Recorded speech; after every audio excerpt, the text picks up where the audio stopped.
плаче, всі, хто відмучився, ті, хто не здався, ті, хто не сівся, для тих насторожених, але не перемовлених, для всіх своїх, для гордого зворожних трамвайних пам'ять, ламаних камінь, твоя пропаганда на радіо храмі.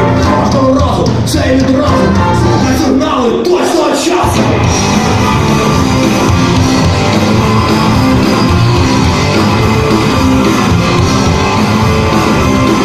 Вони контролюють твої маршрути, твої катапульти і парашути. Їхня турбота відгонить блювотою. Це те, що вони називають свободою.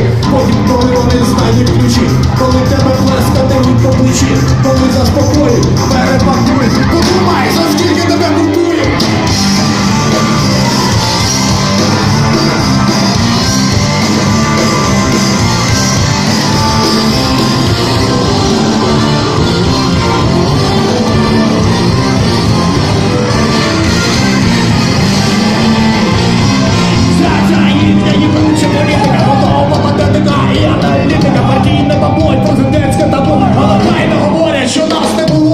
Радіо нашої взаємодії